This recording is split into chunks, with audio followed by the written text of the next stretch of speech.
Débrief d'après-match nul versus Oviedo avec contexte, analyse tactique, temps fort, performance individuelle, enseignement et projection.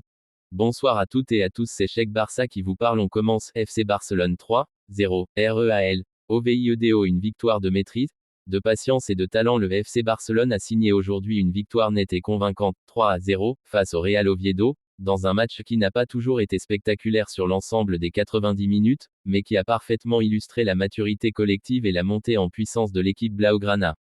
Un succès construit avec intelligence, calme et efficacité, surtout en seconde période, où le Barça a totalement pris le contrôle des débats. Contexte du match. Ce match arrivait dans un contexte important pour le Barça, obligation de gagner à domicile pour rester dans la dynamique positive, pression liée à la course aux objectifs de la saison. Un adversaire, le Real Oviedo, venu avec une idée claire, défendre bas, fermer les espaces et jouer les contre. Oviedo n'avait rien à perdre et tout à gagner. Le Barça, lui, devait imposer son statut, sans tomber dans la précipitation.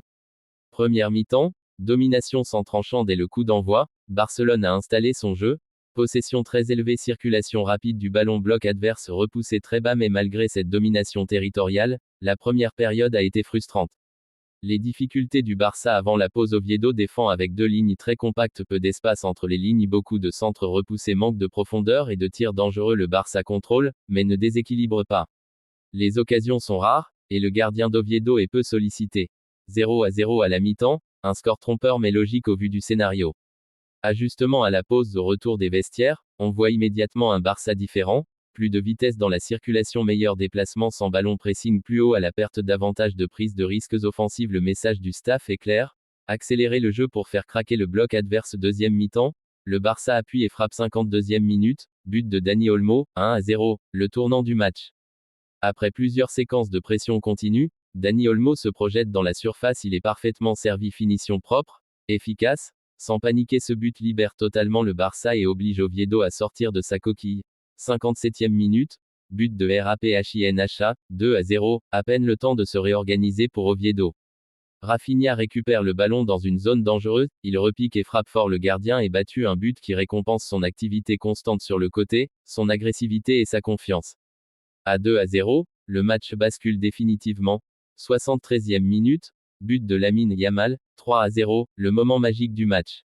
Lamine Yamal reçoit le ballon à l'entrée de la surface, contrôle parfait, geste instinctif, frappe somptueux, un but de très grande classe, qui fait lever le stade et confirme une chose, ce garçon n'est plus une promesse, c'est déjà un joueur décisif.